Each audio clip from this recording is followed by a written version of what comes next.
If your Dell Precision 3260 workstation powers on but shows no display, this guide will help. We will troubleshoot startup failures, repair Windows boot problems, and restore your workstation. A lot of errors pertain to this problem, and we're going to go ahead and jump into what should hopefully be a pretty straightforward process, guys. And we're going to go ahead and jump right into it. So first thing I'd recommend doing would be to actually go ahead and boot to the troubleshooting utility on Windows 11. So if you do a hard power off 3 times in a row, Windows should automatically attempt to launch the startup repair utility. And if it doesn't find anything, it will give you the option to select advanced settings, in which case it will take you to a screen that looks like this. Now, if it does not take you to a screen that looks like this, or you're unable to get to that, you can also download the Windows 10 Media Creation Utility, or Windows 11. They probably will make a creation utility for Windows 11 at some point.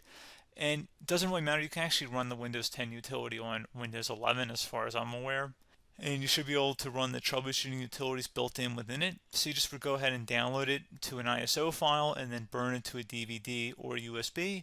It'd have to be about 4 gigabytes or more. It couldn't be a small USB flash drive, and it couldn't be a CD. It'd have to be a DVD. And then you boot your computer from it. So depending on the computer manufacturer, you'd have to tap a different key on your keyboard in order to launch that menu, in order to select what boot drive you want to go off of. So it could be anything between the escape key, F2, F8, F12, for example, and those are the function keys on the top of your keyboard. So you may have to just do a little bit of trial and error. Shouldn't take you more than a couple minutes. Googling it would probably be best before you even begin. But anyway, we're ready to go ahead and jump right into it. So we're on the choose an option page. So these will look very similar whether you're booting from it directly within Windows itself, or if you're plugged in a USB flash drive with the media creation utility installed and you selected the recovery option. So when you are setting up your Windows 11 installation or Windows 10, depending on the drive you're using, there should be an option to repair your computer in the bottom left corner of the dialog window, one of the first screens that comes up. You go ahead and select that, and then it would take you to a troubleshooting screen like you see here. And you want to go ahead and select troubleshoot, reset your PC, or see advanced options. And then there are going to be a whole bunch of options in here that we're going to explore in today's video. The first one, we're going to actually go underneath advanced options and then select startup repair, fix problems that keep Windows from loading. So go ahead and select that first.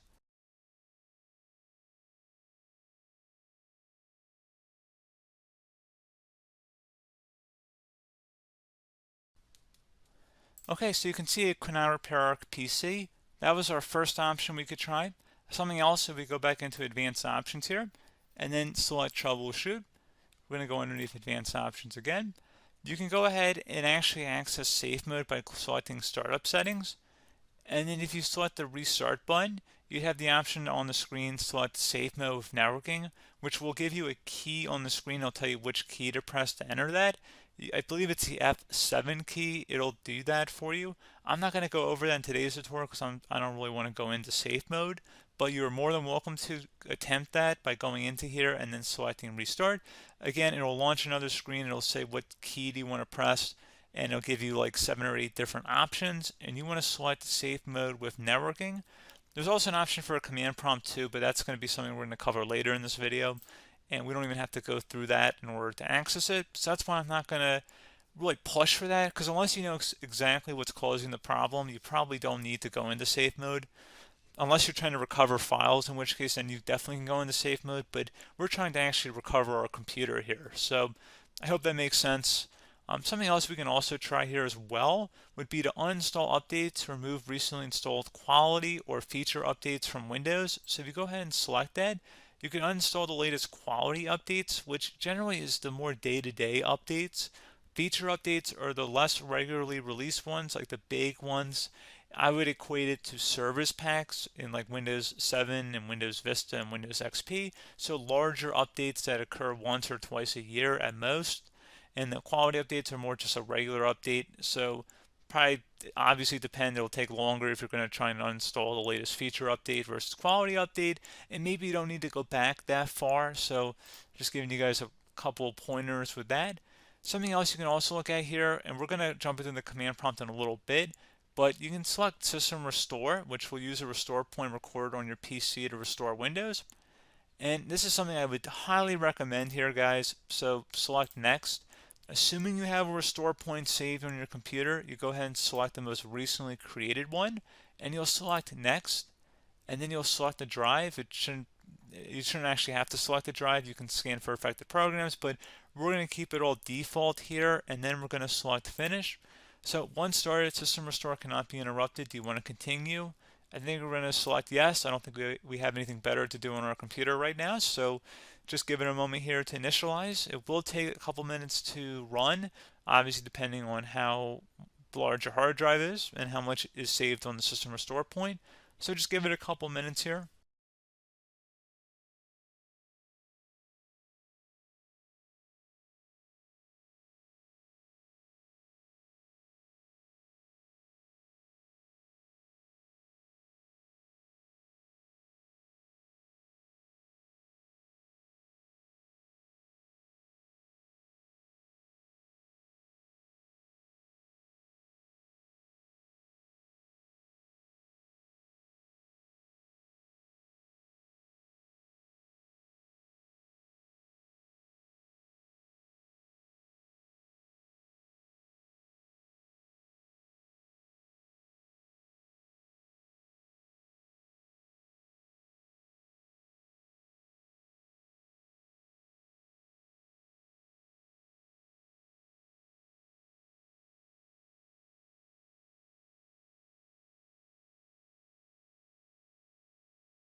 Okay, so you can see the system has been restored successfully.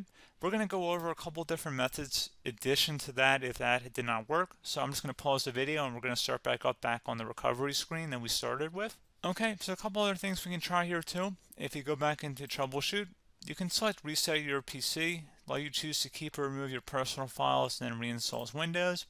You can select to keep my files, which will remove apps and settings but keeps your personal files. You can also select remove everything, which will remove all of your personal files, apps, and settings. So this is more of a factory reset, the second option here. First option, it should not delete all of your personal files. However, it will pretty much clear most of your programs. And keep in mind, there's no guarantee that your information, number one, is even still available and easily recoverable on your computer to the point that you actually would be able to recover anything. And the second point is that there's always a chance that it won't actually recover and it will just do a factory reset anyway. So there's no guarantee that actually would keep your files anyway. So I would recommend trying to get a recovery tool and backing that up first before selecting it anyway. But again, those are a couple different options. And then something else you can try here if you go back to the choose an option. Another option, if you go underneath choose an option and select troubleshoot, advanced options, and now select where it says command prompt. Okay, so the first thing we should do is type our main hard drive here. In most cases, it should be the C drive. So you just do a C colon and then hit enter on your keyboard. So once you're underneath the C drive, we're going to type in dir and then hit enter on your keyboard. It should have program files, users, and Windows all in there. That's how you know you're in the right directory.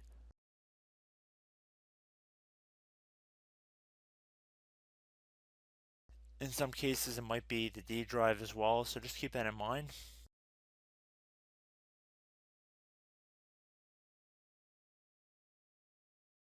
Next thing we're going to do is type in cd space / Windows / system 32 / config, and then you're going to hit enter on your keyboard.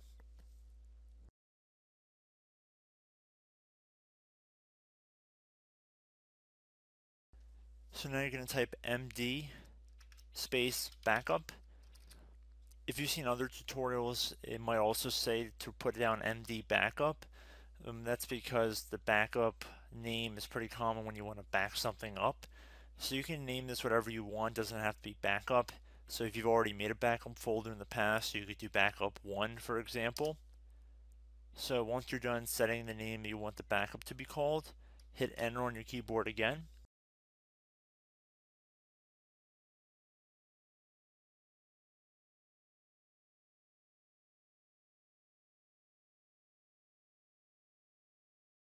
At this point, you want to type copy, C-O-P-Y, space.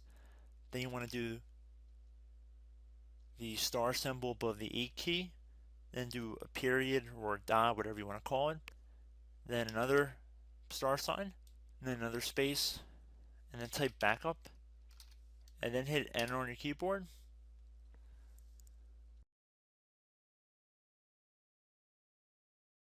Now you want to type cd reg back, R-E-G-B-A-C-K, and then hit enter on your keyboard. So now that we are under the reg back, so now you want to type dir again, and then hit enter.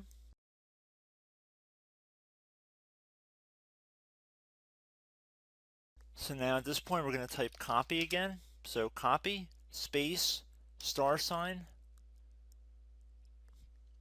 dot, another star sign, space, and then 2 dots. So we're going to type copy, space, star sign, dot, sign, star sign, dot, dot, and then hit enter on your keyboard again.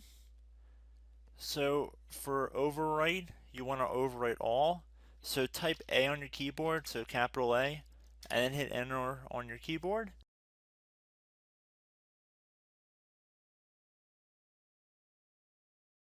So at this point, you should be good to go. You can close out of the command prompt window, and if you accidentally continue to Windows 10, you should be all set. So I hope one of these 3 or 4 different methods we went through in this tutorial helped you guys out. Again, I'm not sure if you guys heard me earlier, but try to go back into your safe mode if possible and uninstall any programs you know might be conflicting with the Windows startup if you can get into safe mode. So just keep that in mind. Something very simple like that could be blocking up everything. So again, I hope this tutorial helped you guys out, and I will catch you in the next tutorial. Goodbye.